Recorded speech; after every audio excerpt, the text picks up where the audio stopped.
del doctor Patrick Wagner Grau sobre Sócrates, su obra, su vida y su muerte. Es filósofo con estudios en Alemania. Bueno, muchas gracias por esta honrosa invitación, que ya es la tercera vez que tengo el honor de estar aquí para hablar de un tema tan fascinante para todos los que hacemos algo de filosofía. ¿Cuál es la aurora, un poco más que la aurora, pero la aurora luminosa de la civilización griega, del pensamiento helénico, refiriéndonos específicamente entonces a la vida, la obra y la muerte de Sócrates, que para muchos representa el inicio de nuestra cultura occidental, de nuestra civilización occidental, de nuestra mentalidad occidental. Hablar de Sócrates es realmente un privilegio para cualquier ser humano. Porque la vida de Sócrates fue indudablemente una vida privilegiada, en un sentido lato, en un sentido pleno, que le puede haber perdido. No podríamos hablar de la vida de Sócrates sin mencionar a su muerte, ni hablar de la muerte sin mencionar a la vida. Vida y muerte de Sócrates se entrelazan, se hacen una, de alguna manera se complementan y se explican, se explicitan la una a la otra. Y yendo un poco más allá, también la obra de Sócrates, también la obra socrática, tiene mucho que ver, tendrá mucho que ver con la existencia de Sócrates y por supuesto con su fin existencial. Para poder comprender a Sócrates, hay que situar brevemente a Grecia, a la Hélade, como se llama, o se le llamaba, en el periodo en que Sócrates vivió. Nos referimos al siglo V, siglo V fundamentalmente, antes de la era cristiana, el siglo V antes de Cristo. Un siglo antes, en el siglo VI, el siglo de Pericles, la democracia griega se había asentado definitivamente, y en la época de Sócrates, en la época en que Sócrates vivió, Grecia se había erigido como una potencia económica, marítima, cultural y social. Grecia, cuyo nombre significa país luminoso o país lleno de luz, Grecia, país lleno de luz, había tenido la oportunidad de enfrentarse a Persia, su antigua y secular enemigo, fundamentalmente a los grandes emperadores persas como Darío y Artajerjes. Y en las guerras médicas, las famosas guerras médicas llamadas así porque los medos eran los persas se llamaban los medos, Grecia había vencido en una batalla memorable al poderosísimo imperio persa. De tal manera que en la época de Sócrates, que fue la época de las guerras médicas, Grecia se erigía como una potencia extraordinaria.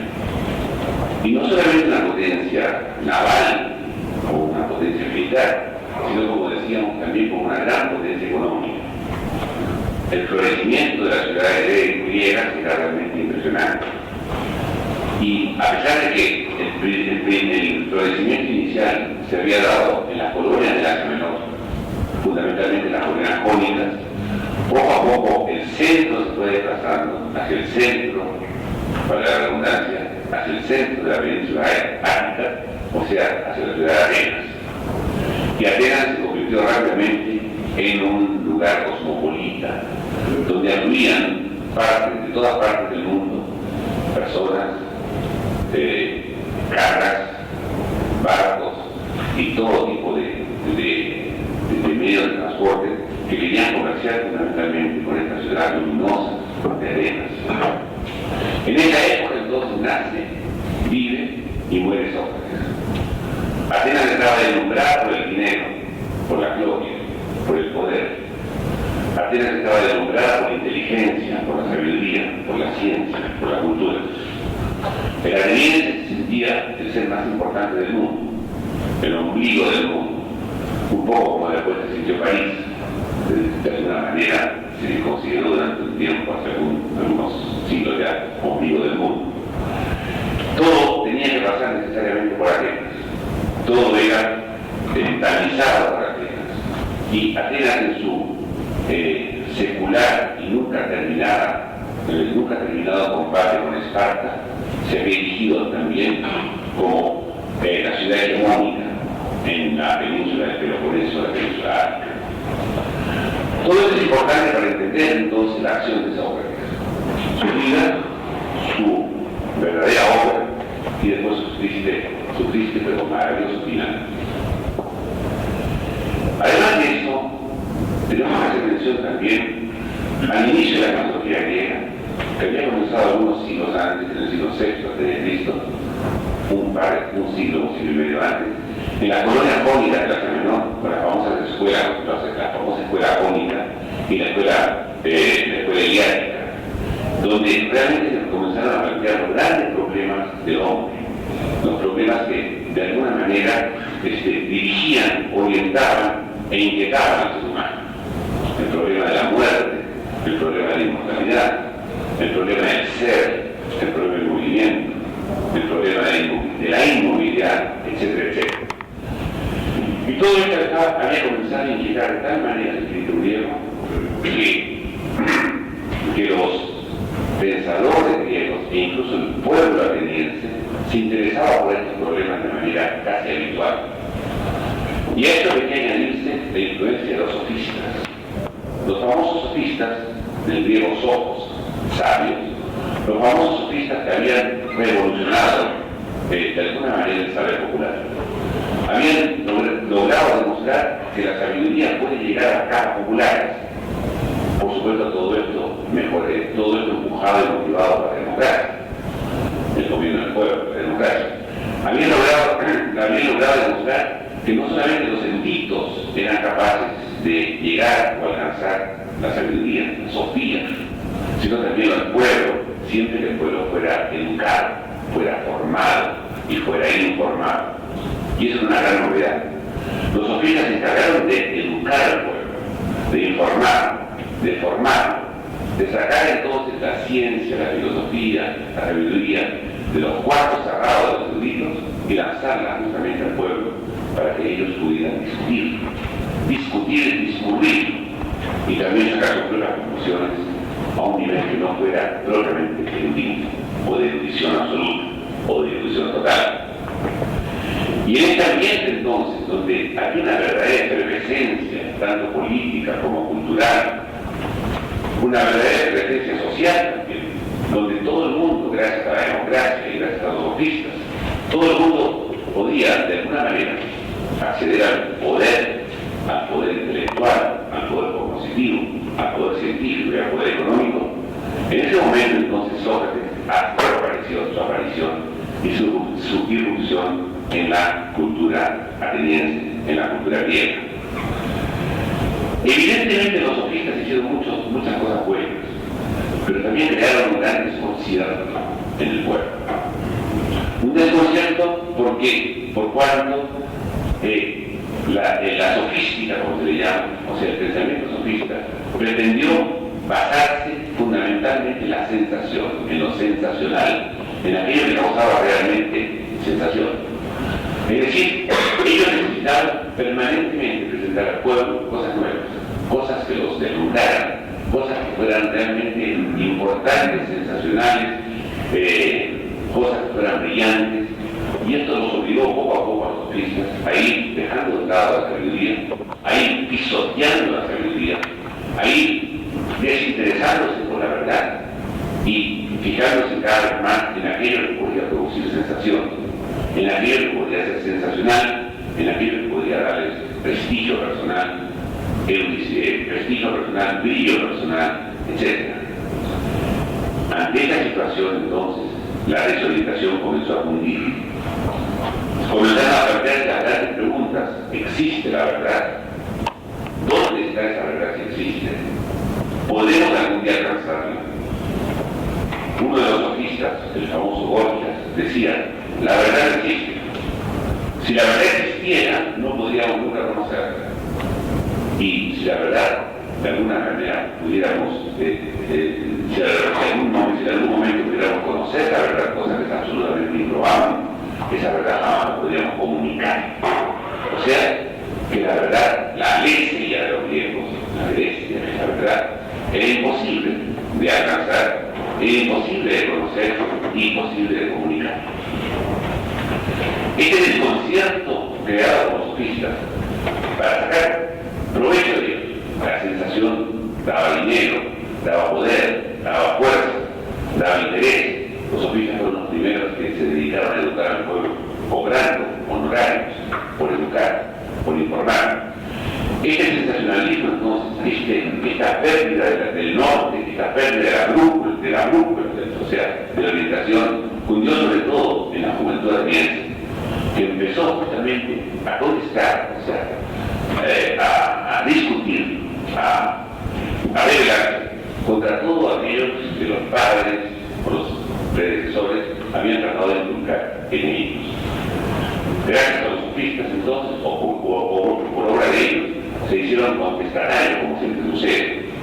Se hicieron contestatarios los jóvenes atenienses y se impresionaron, se orientaron enormemente, con mucha fuerza, hacia todo lo que fuera sofístico, o sea, sensacionalista, y alejándose cada vez más de la búsqueda de la verdad, de la búsqueda de la sabiduría, de la búsqueda de la Sofía, sabiduría griega.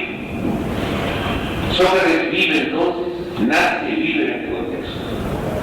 Nace en el año 470 a.C., muere en el año 399 a.C. Y a pesar de que su vida ha sido legendarizada, de alguna manera ha sido hecha leyenda, como sucede con las grandes figuras, hay algunos testimonios que son realmente verdaderos, que son verdaderamente puntuales y que no podemos ignorar. Es cierto que Sócrates no escribió nada, nunca escribió nada. Han aparecido algunos textos socráticos que no son verdaderos, son apócrifos. Definitivamente Sócrates no escribió. Y no escribió porque en ese momento, en esa época, algo parecido a lo que sucedió a Platón, en otro sentido, la enseñanza, la transmisión era fundamentalmente oral. La transmisión escrita era mal vista en ese momento, en esa época. Mal vista por un motivo esencial, que lo escrito no puede ser discutido, no puede ser contestado, simplemente debe ser leído, contestado, contestatario, ¿no? En cambio, lo oral, lo que se dice, lo que se habla, puede ser discutido permanentemente. El que discurre o discute puede ser interrumpido y decir yo no estoy de acuerdo, y ahí está la habilidad del que discute de poder llevar o de poder traer a su molino, ¿no es cierto?, o poder demostrar que él tiene la razón, cosa que un autor que escribe no podría hacer. Por eso era hasta cierto punto no prestigioso, por decirlo de alguna manera, escribir en esa época. Y lo que era prestigioso, verdadero y difícil era discutir y discutir, o sea, hablar con una audiencia más o menos grande. Por eso decíamos que Sócrates no escribió nada. Las fuentes de su vida, las fuentes de sus ideas, son entonces por nosotros sobre todo tres grandes fuentes. Platón, que fue su gran discípulo, uno de sus discípulos principales. Ustedes ya saben que Platón escribió grandes diálogos maravillosos, que son piezas literarias, donde Sócrates fue siempre el interlocutor principal, fue el actor principal. Y así tenemos diálogos como la apología de Sócrates, el Fedón, el Critón y el Banquete, por no mencionarse algunos, donde aparecen rasgos de la vida de Sócrates, de las ideas de Sócrates, desde luego de la civilización occidental, Grecia, Atenas, ha sabido aprovechar y ha sabido plasmar. La primera fuente, por lo tanto, Platón y sus famosos diálogos. La segunda fuente de lo que conocemos de Sócrates o acerca de Sócrates es Jenofonte. Jenofonte no era filósofo como Platón. Jenofonte era un oficial de caballería, pero gran amigo de Sócrates, gran amigo de Sócrates, gran admirador de Sócrates y sobre todo discípulo de Sócrates. Él nos ha dejado una obra inmortal, los recuerdos de Sócrates. La tercera fuente, además de Platón y Jenofonte, ha sido Diógenes Laercio. Diógenes Laercio es un escritor muy posterior, que no conoció a Sócrates, y que escribió sobre Sócrates con las fuentes que recibió fundamentalmente de Platón y sobre todo de Xenofonte. Y aquí comienza los problemas. Platón, su verdadero nombre, ustedes saben, fue Aristóteles, que se le llamó Platón por sus anchas espaldas, Platis, Platón. Platón fue durante 8 años discípulo de Sócrates, 8 años. Y debido a su superior talento filosófico, era capaz, o fue capaz de interpretar de modo tan evidente a su maestro Sócrates, que representa indudablemente la fuente principal. Era un filósofo que comprendió al filósofo, un discípulo que comprendió a su maestro. Pero Platón, al ser filósofo, era también poeta, como todos sabemos, y puso, por tanto, en boca de Sócrates cosas de su propia cosecha, o sea, cosas que él pensaba, cosas de su propia doctrina. Lo que dice Sócrates en los diálogos de Platón, en Fedón, por ejemplo, en Critón, en el Evangelio, son cosas que Platón piensa y que pone en boca de Sócrates. O de otras palabras, Sócrates es para él y le gusta la posibilidad de transmitir su propio pensamiento filosófico y su propio pensamiento, su propia expresión poética.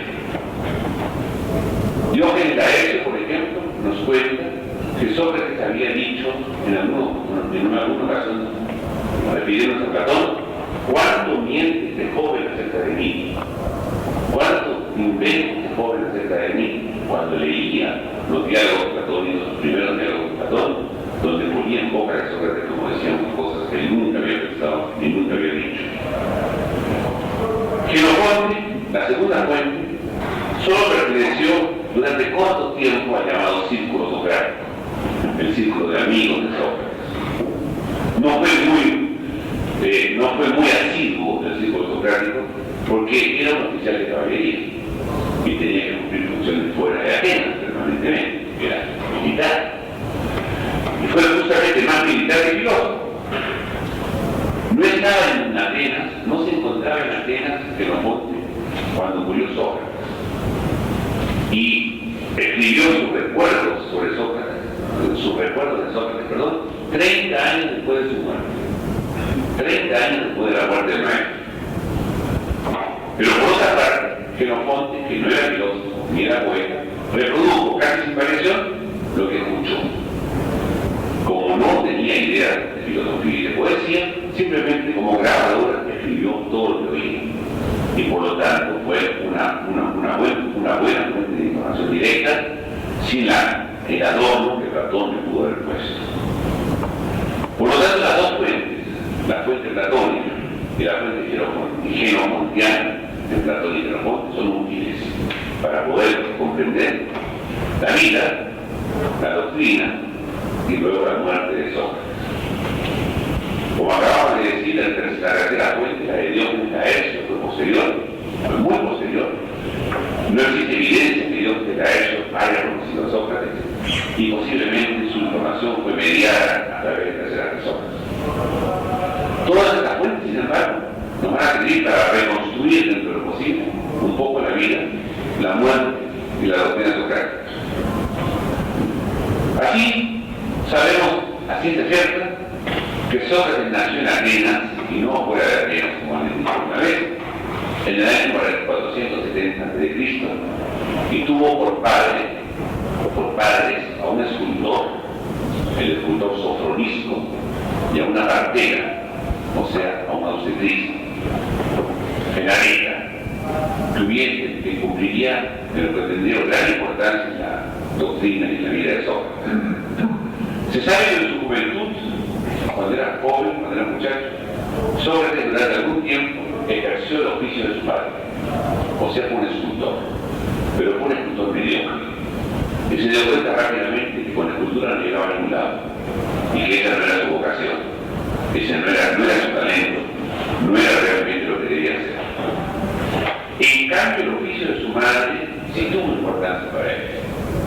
Él decía que igual que su madre, él también tenía que sacar a luz las ideas de que estaban preñados sus oyentes. Así como su madre sacaba a luz hijos ajenos de carne y hueso, él sacaba también hijos ajenos que no eran de carne ideas, hijos espirituales, de que estaban preñados, que estaban embarazados, bien, era también una especie de partero, pero partero de ideas. Para esto fue muy importante. Y continuamente decía, mi método, la mayéutica, la famosa mayéutica socrática, o sea, significa mayéutica, dar a luz, sacar a luz, sacar a fuego. La mayéutica es inspirada directamente por Fenareta, la madre de Sócrates. Hay muchas ideas falsas sobre el comportamiento de Sócrates, el comportamiento humano de Sócrates. Es cierto que Sócrates no fue ningún santo, es cierto que Sócrates no fue ninguna persona desde el punto de vista eminentemente humano que fuese, si me atreven, ustedes me permiten, absolutamente ejemplar en todo sentido. Evidentemente es un pésimo esposo. Se casó con una mujer llamada Xantipa, y realmente es el típico hombre que nunca debió haberse casado. No era un hombre hecho para el matrimonio, sino hecho para su misión, una misión realmente importante. La convivencia matrimonial de Sócrates y Xantipa no fue de ninguna manera grata, ni mucho menos. Pero como cuenta que nos conte, ha sucedido algo en este caso que es enormemente injusto para Xantipa, debido sobre todo después de la muerte de Sócrates al gran prestigio de Sócrates.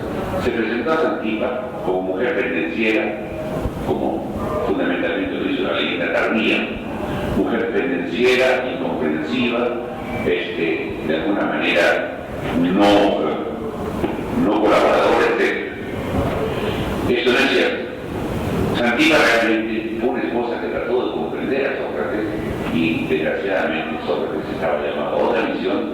No fue un buen esposo, como dijimos, y Xantipa lógicamente en algún momento tuvo que manifestar su disgusto, y la convivencia matrimonial, como dijimos, no fue de ninguna manera grave, pero no por eso Xantipa es la imagen, puede representar una imagen de una mujer incomprensiva, como lo ha hecho más tarde, no solamente Grecia, o sea, la leyenda griega también, sino la leyenda europea. En Alemania, por ejemplo, Alemania, la patria de los grandes filósofos modernos, a partir de Kant, a una mujer difícil, pendenciera, que llaman una Xantipe, o sea, una Xantipa, lo cual es altamente denigrante e injusto para esta mujer, que tuvo que soportar dificultades matrimoniales muy graves, muy serias, nosotros. Se sabe que Sócrates habitaba con su mujer y con sus tres hijos que él tuvo, en una arrabal de Atenas, que fue muy famoso en ese tiempo, o sea, en un suburbio de Atenas, que fue el suburbio de Alopeque, o Alopeque. Allí vivió Sócrates durante toda su vida, con su mujer y sus tres hijos. Vivió de poco, es una manera de decir, porque la mayor parte de los días y las noches pasaba fuera de su casa, cumpliendo una cierta misión educadora, vamos a ver, y que lo hacía volver a su casa a veces con poca frecuencia, con, por supuesto, los reclamos normales que hay dado de su esposa. Lo importante de Sócrates es que él como persona, él como sujeto, él como hombre, no tuvo una formación teórica completa, ni siquiera terminó lo que hoy día llamaríamos secundaria. No poseyó una formación teórica completa, pero procuró adquirir conocimientos donde quiera se le ofreciera la oportunidad. Los conocimientos los encontró entonces fuera, en la calle. Los estímulos más fuertes para esto le vinieron justamente de los sofistas. Estos sofistas, como decíamos, habían hecho popular la sabiduría, el conocimiento, la información, la educación. Sócrates fue evidentemente sofista durante algunos años, influido enormemente por ellos. Pero precisamente en polémica con ellos, en polémica con los sofistas, Sócrates vio con claridad que su frívolo estilo, el estilo superficial, frívolo, sensacionalista de los sofistas, venía a destruir toda ciencia seria y toda auténtica moral. La ciencia seria y la moral auténtica se venían al suelo, se derrumbaban por ese estilo frívolo, superficial, que no calaba hondo, que no interesaba la verdad de estos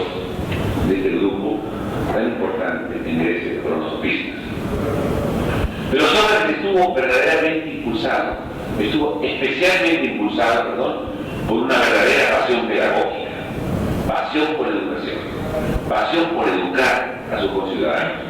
Y se decidió entonces a abandonar oficio y familia, oficio y esposo e hijos, y consagrarse enteramente a la educación de sus conciudadanos. La educación, Sócrates es una educación especial, es una verdadera educación. Educar es justamente algo que para Sócrates fue absolutamente esencial. Educar significa despertar el alma humana, despertar el alma del hombre para el bien, para la verdad y para la belleza. Eso significa educar. Abrir los ojos del alma al bien, a la verdad y a la belleza. Y a eso le dedicó su vida entera. En efecto, Sócrates ejerció un peculiar hechizo, una peculiar atracción sobre la flor de la juventud ateniense, que él buscaba en los gimnasios o palestras, como se llamaban en esa época, durante los ejercicios deportivos. Al terminar el ejercicio deportivo, Sócrates se reunía con los jóvenes y conversaba con ellos. Y despertada por los sofistas de la juventud, se percató muy pronto de que Sócrates era un verdadero maestro de dialéctica y sobre todo un hombre de ceñera fuerza espiritual, de impresionante fuerza espiritual. El que haya sido homosexual o no, esto es lo de menos. Se ha dicho que Sócrates buscaba la juventud para mantener, digamos, alguna relación homosexual que nunca ha sido demostrada, y además en la cultura griega estaba demostrado que el homosexualismo de una manera griega, no como la comprendemos hoy día, era una actividad habitual, actividad normal, donde el maestro buscaba a su discípulo por amor, pero no tanto por amor sexual, sino por amor de educarlo, de formarlo y de hacer de él justamente un dialogante que pudiera luego superarlo. La juventud entonces admiraba a Sócrates como maestro de dialéctica y un hombre, sobre todo, como decíamos, de gran fuerza espiritual. Pero todavía la juventud ateniense admiraba aún más la seriedad moral de este hombre, que en contraste con los ligeros sofistas penetraba a este ateniense. Lo que más impresionaba a la juventud es que con una soberanía francamente grandiosa sobre los bienes terrenos, Sócrates mostraba a aquellos ricos jóvenes atenienses, a aquellos jóvenes hijos de familias muy pudientes y muy ricas, lo poco que basta para que un hombre sea íntimamente feliz. Lo poco que es suficiente para que un ser humano realmente sea un ser feliz, un ser pleno, de plenitud. Y así, en contraste con la insaciable avaricia de los atenienses que eran tremendamente avaros en esa época por la enorme proporción de riqueza, Sócrates solía decir con mucha frecuencia, ante los innumerables bienes que se vendían en el mercado de Atenas, paseándose entre las mesas donde se exhibían ollas, perfumes, especias que venían de todas partes del mundo, y era famoso esto. Ante cada mesa se detenía un rato, miraba y decía, caray, ¿cuántas cosas no necesito? Ante tanta gente que estaba detrás de él, viendo justamente cómo Sócrates a cada una de las cosas que veía las rechazaba, como diciendo que esto para mí es suntuario, esto para mí está de más, esto no me sirve para nada, por lo menos no me sirve para mi felicidad. Poseía además Sócrates un humor que le hacía popular en las más altas capas sociales. Y este humor, este sentido del humor, no le abandonó ni siquiera en los más apurados trances de su vida. Nunca perdió su sentido del humor. Se burlaba de él mismo y de paso se burlaba de los demás también. Y esto le ayudó mucho en los momentos difíciles de su vida. Tomaba también parte en alegres banquetes y se enorgullecía de que después de una noche de banquete, de comida, de bebidas, de libaciones, podía aún mantenerse en pie. La juventud, particularmente de Sócrates, su valor valórico, su extraordinario valor. Y este valor lo había demostrado ya en las tres guerras de Peloponeso, en las tres grandes guerras de Peloponeso y fundamentalmente en las batallas de Potidea, de Telio y de Anfípolis. Tres grandes batallas de la guerra de Peloponeso. En la primera de ellas, como nos cuenta Xenofonte, un general, un oficial de caballería, en la primera de ellas, en la batalla de Potidea, solo por su valor personal, Sócrates salvó la persona y las armas del general Alcibíades, que pasó a ser lógicamente un eterno deudor de gratitud de Sócrates. Sócrates se enfrentó muchas veces solo y salvó la vida de mucha gente en las batallas en las cuales participó activamente, fundamentalmente en la infantería y en la caballería. El mismo valor que había mostrado en la vida militar lo mostró también en la vida civil.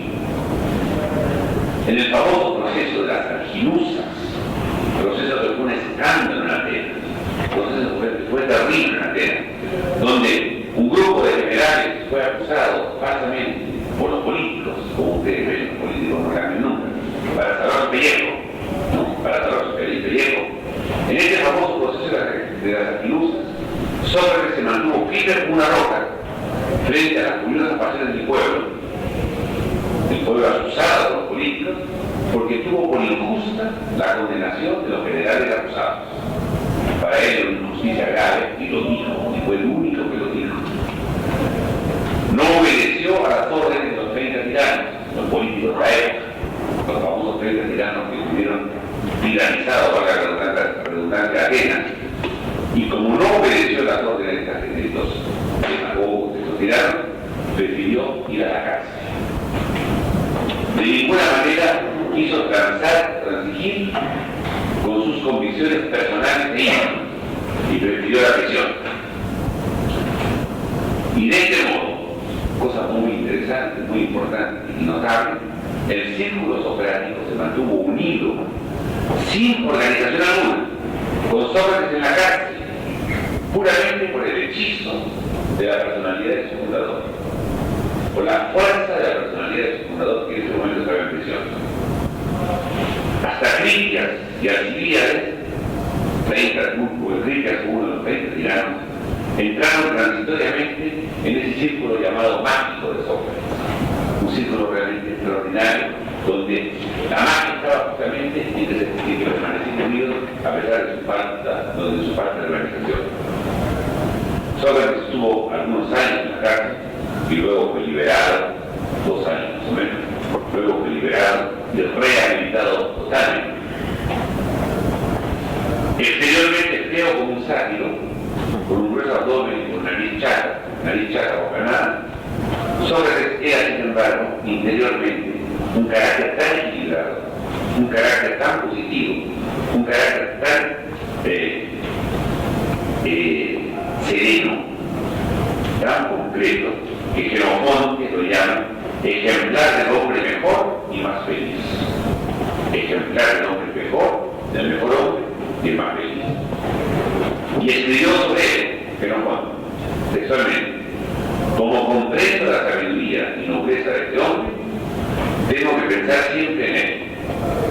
Y siempre que en él pienso, tengo necesariamente que alabarlo.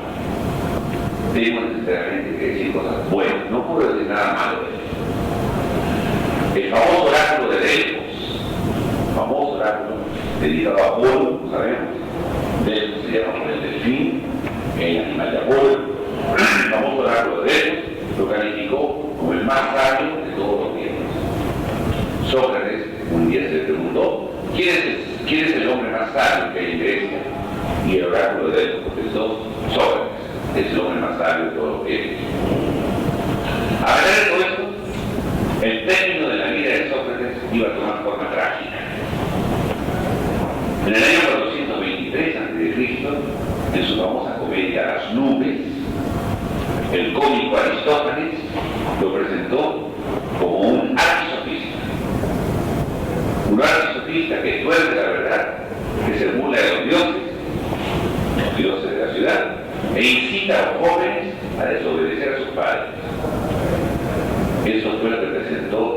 Aristófanes en forma de comedia, en esta famosa comedia de las nubes.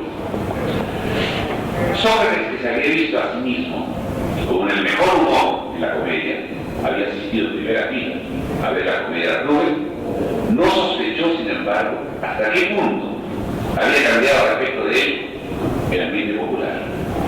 Un ambiente que fue cambiando poco a poco, en gran parte debido también a la comedia de las nubes de Aristófanes.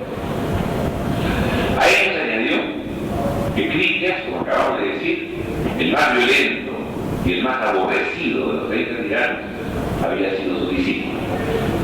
Y destacaron mental entonces que Critias había pertenecido al círculo socrático y había sido incluido por Sócrates.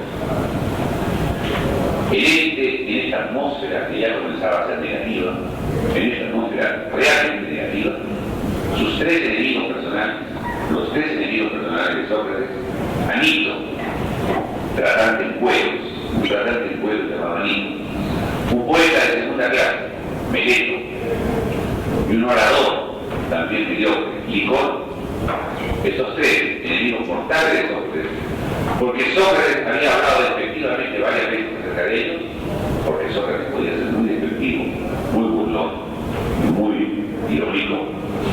Estos tres enemigos de Sócrates presentaron públicamente y oficialmente la siguiente acusación contra Sócrates. Sócrates corrompe a la juventud, primera acusación. Sócrates no cree en los dioses de la ciudad, de la polis, la ciudad-estado. Sócrates introduce nuevas divinidades.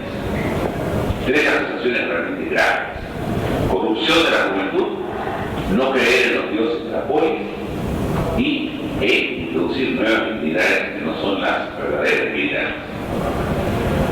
Si nos fijamos en la acusación, como dice un filósofo peruano muy conocido, el doctor Luis Felipe Largo, que escribió un libro clásico que se llama La muerte de Sócrates, y quisiera aprovechar la oportunidad para rendir homenaje a los filósofos peruanos en la persona del doctor Francisco Melo Quesada, que acaba de ser nombrado presidente de la Sociedad Internacional de Filosofía. Lo que demuestra su importancia de algunos pensadores peruanos. Como dice entonces el doctor Alarco en su vida, en su libro, La muerte de Sócrates, estos tres puntos, estas tres acusaciones, tenían desde luego alguna justificación. Tenían desde luego algún punto de justificación. Pero en esta forma, como se hizo la acusación, demuestran un desconocimiento total de las verdaderas intenciones del acusado, de las verdaderas intenciones de Sócrates. Sócrates no quiso en ese momento, como era uso y costumbre en ese tiempo, invocar la compasión de los jueces o apelar a la piedad. Ella era un hombre ya mayor, ni apelar tampoco sus servicios a la patria, que eran muchos. No quiso. En cambio, en el discurso de defensa que era el estilo en esa época, demostró tal intrepidez, tal valentía, que fue interpretada como arrogancia, y el tribunal lo llamó al orden. Entonces Sócrates pronunció un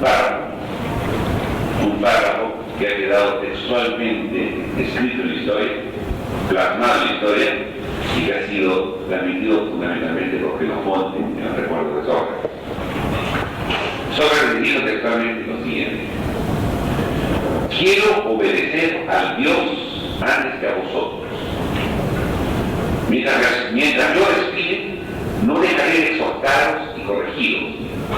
Con el primero que me toque, diciéndole mis palabras acostumbradas. No te avergüenzas de andar preocupado por acumular la mayor cantidad posible de dinero, y no cuidas ni te preocupas para nada de la inteligencia y de la verdad, y de que tu alma sea lo mejor posible. Si me matáis, no hallaréis fácilmente otro que esté pegado por orden del Dios a la ciudad como un caballo grande y noble, pero que por su misma grandeza se torna perezoso, y necesita ser deportado, necesita ser despertado por algún tábano, por algún Moscardón. Este estaba, soy yo. La ciudad me necesita. Sócrates fue en primera instancia condenado por el Tribunal Popular con 60 votos de mayoría. O sea, 60 votos que lo condenaron a una pena de destierro. Destierro temporal y una pena menor. Según la ley ateniense, él podía hacer una contrapropuesta. En ese momento, en ese tiempo, los abogados todavía no oficiaban y la contrapropuesta se hacía directamente por el acusado ante el tribunal. Sócrates entonces podía hacer una contrapropuesta y propuso en efecto que por sus méritos se lo mantuviera de por vida a costa de la ciudad. Y antes de su muerte se le erigiera una estatua en Atenas. Por esta nueva provocación, que enfureció al tribunal, fue ahora condenado a muerte por 80 votos de mayoría. La condenación a muerte fue en segunda instancia, por provocación al tribunal, por falta de respeto al Tribunal Supremo ateniense y por falta de respeto al pueblo ateniense de su origen. Y aquí una vez más, como la nave que anualmente iba a Delfos, que quedaba cerca de Atenas, en cumplimiento de un voto muy antiguo, acababa de zarpar, acababa de salir, se dilató la ejecución, como era costumbre, hasta el retorno de la nave. Y este era más o menos un mes. En estos 30 días, sus amigos, como cuenta el diálogo del Cretón, lo visitaron en la cárcel y le aconsejaron la fuga. Incluso sobornaron a los guardianes. Todo el mundo hacía la vista gorda, o estaba dispuesto a hacer la vista gorda, para que Sócrates pudiera huir, pudiera salir de la prisión ayudado por sus amigos. Pero él, con argumentos contundentes, como cuenta el escritor a sus amigos, prefirió obedecer a las leyes del Estado. Y cuando sus amigos le decían, pero ¿por qué? ¿Por qué no huyes? Al contrario, con tu muerte no vas a beneficiar a nadie y con tu vida puedes beneficiar a muchos. Él contestó con este argumento. Imagínense ustedes que las leyes fueran mujeres que se representaran delante. Y en el momento que yo huyera, me dijeran, Sócrates, así nos pisoteas, a nosotros también. Gracias a nosotros, tú eres Sócrates, por nosotros has nacido, por nosotros te has educado, por nosotros tus padres se han casado, nosotras te hemos hecho Sócrates, nosotras te hemos dado todo lo que quieres, nosotras te hemos dado un estado, una ciudad, sin nosotras no hubiera sido nada. Y ahora cuando te conviene nos pisotean. ¿Qué conviene contestarle a estas niñas? Se preguntaba él a sus discípulos. Tendría que bajar la cabeza y decir, tienen ustedes razón. Cuando sí convenían, ustedes eran todo para mí. Ustedes aquellos me hicieron lo que soy. Pero ahora, cuando estoy en peligro de muerte, aun cuando la muerte sea injusta, no tengo yo derecho a pisotear estas leyes que se presentan ante mí, diciéndome o llamándome la atención cuando quiero pasar por encima de ellas para tratar de huir de la muerte. Y así Sócrates convenció a sus amigos, como está maravillosamente relatado en el escritor, que lo mejor, a pesar de ser injusto, era cumplir y obedecer las leyes del Estado, las leyes de la polis, del Estado griego. Los amigos de Sócrates no tuvieron nada que decir y tuvieron que flexionar para hacer la cabeza. Se sabe, porque nos conte, que el último día, antes de su muerte, el último día de su vida, lo visitó su mujer con el más pequeño de sus hijos. Sócrates se despidió de ella rápidamente, mandó que saliera con su hijo y la llevó o la mandó, le envió a la casa de uno de sus amigos. Luego conversó serenamente con sus amigos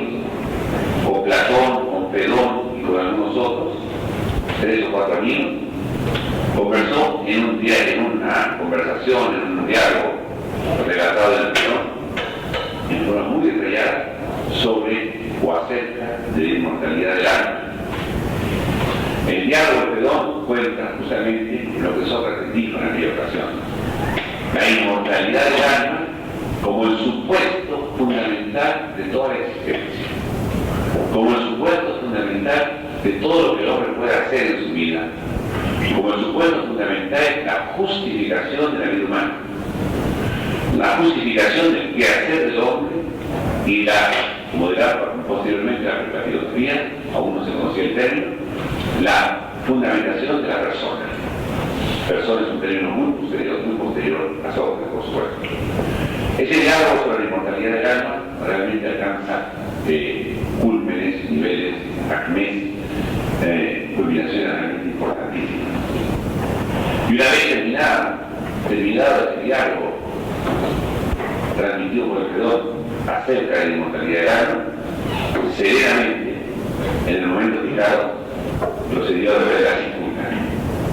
La circunda, cuyo nombre científico es Phonium maculatum, uno de las plantas que crecen justamente en la región de Asia Menor y Grecia, y que posee un potentísimo veneno.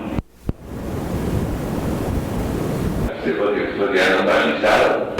En el Perón se relata como poco a poco él fue diciendo lo que le sucedía, como progresivamente sus miembros fueron quedando inertes, y la manera como aguantó o aceptó hasta el último momento su muerte, que era un corolario, un fin, una expresión, un resultado de su vida. Otra cosa interesante fue, que nos cuenta el Perón, que sus discípulos no pudieron contener las lágrimas, pero él, en el último instante, les prohibió llorar, pues él sostenía que debía pasar de este mundo al otro en un piadoso silencio, que lo menos que podía hacer por respeto a lo que le iba a suceder después de la muerte, después del trance de la muerte, después del paso de la muerte, es acceder a una nueva dimensión, a la nueva dimensión que fuera, en silencio por respeto, en silencio absoluto, en silencio, lógicamente, de aceptación, en silencio de devoción, de piedad, en silencio de respeto, y abandonar este mundo para ingresar a una dimensión distinta, justamente silenciosamente, como se vino, como ha sido también la llegada a este mundo, en silencio. Después de la muerte de Sócrates, nos cuenta Plutarco, uno de los biógrafos posteriores, muy posteriores de Sócrates, que más adelante los atenienses se arrepintieron de haber procedido tan cruelmente con un anciano. Se arrepintieron de haber sido tan injustos y de haber matado a un hombre de 80 años en la forma como lo hicieron. Se arrepintieron sobre todo de la forma en que murió Sócrates, de la manera como aceptó su muerte, y no solamente la aceptó, sino que la asumió plenamente. Se dice que los ciudadanos atenienses habían evitado cuidadosamente todo trato con los acusadores, o sea, con los tres grandes, Anito, Meleto y Licón, que luego del remordimiento se habrían, según es la versión, se habrían ahorcado los tres acusadores ante la frialdad, ante el rechazo de la ciudadanía ateniense. Sin embargo, hay otra versión. Diógenes Laercio, anteriormente citado, nos cuenta que Meleto, o sea, el orador, el poeta, fue ejecutado. Que Anito, el tratante en vuelos, fue desterrado. Y que a Licón se le perdió la pista. No se sabe dónde terminó, seguramente huyó de Atenas y no regresó más. Y lo que Sócrates había pedido durante su juicio fue hecho poco después de su muerte. A Sócrates se le dirigió en Atenas una estatua de bronce. Lo que él había solicitado explicado un poco como contrapropuesta, como acabamos de relatar, en el juicio que se le haga o que se le elija una estatua de bronce y se le haga vivir en la ciudad, eso lo logró Sócrates muy poco después de su muerte, cuando sus acusadores fueron totalmente rechazados por los atenienses.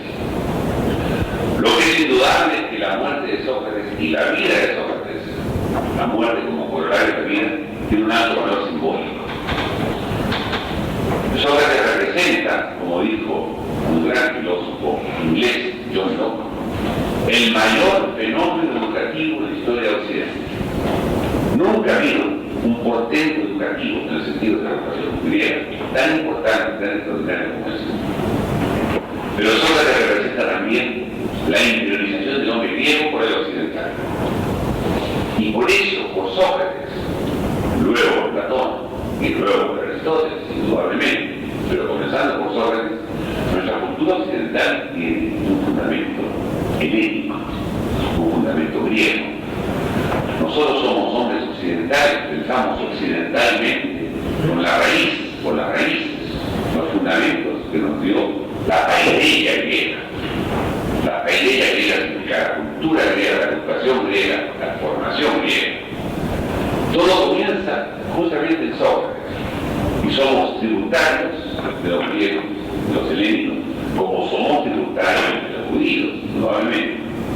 La doble vertiente que hace que nuestra cultura occidental sea lo que sea es una vertiente judeo-cristiana por un lado y una vertiente helénica por otro lado. Dos afluentes de un río que forman este río que se llama Occidente, cultura occidental o mentalidad occidental.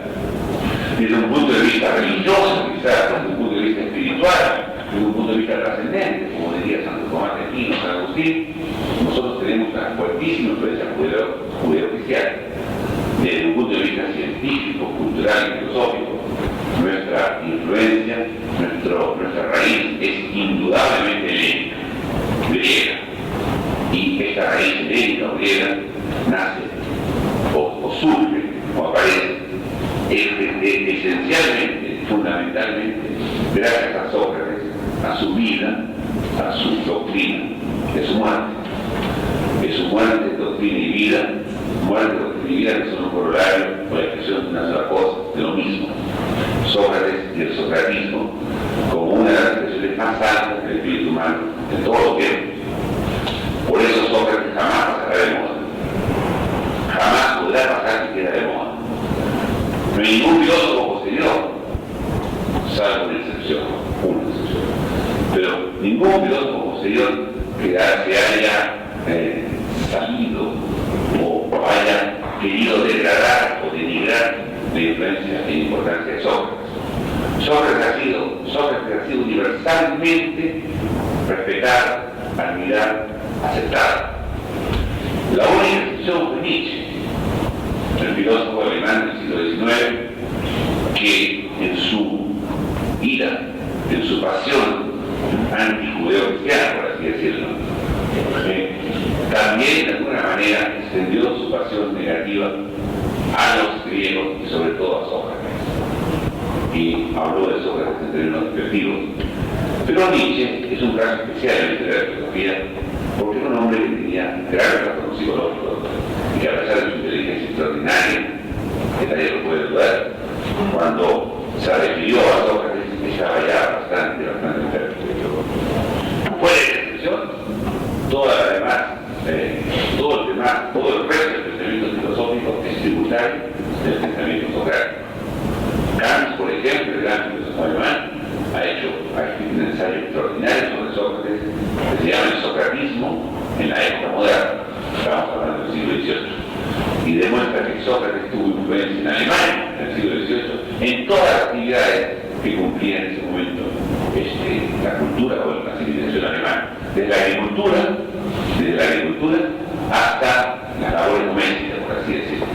Sócrates había inventado de tal manera la civilización en esa época que el derrotero, el sillar que él había trazado fue de algún modo seguido, continuado por los pensadores del siglo XVIII y luego del siglo XIX alemán.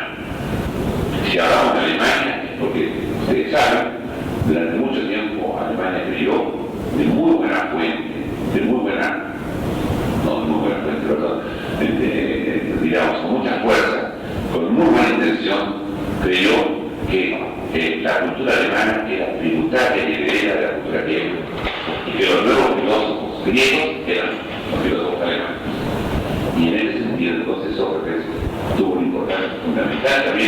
desarrollo de la filosofía moderna, sobre todo en Alemania y en Europa en general. Por eso Sócrates no podrá pasar jamás de moda. Y no tenemos tiempo aquí de hablar de su doctrina, queríamos solamente hablar de su vida, de su muerte, de su trayectoria y el significado altamente simbólico que tuvo para la civilización y la cultura. La vida es un ser realmente excepcional que nos ha legado, pues, no solamente la filosofía, sino todo un estilo de vida, un modo de vida, una mentalidad, la cual no nos podremos jamás liberar, de la cual no nos podremos jamás huir, en un sentido técnico, en un sentido contrario. Bueno, yo quisiera crear aquí, he hablado ya demasiado, para escuchar, digamos, que yo creo que me sería sumamente interesante y productivo, algunas ideas acerca de lo que fue Sócrates y de la importancia del socratismo en la mentalidad nuestra, en la mentalidad occidental, en la mentalidad científica y cultural, a través de nuestros siglos.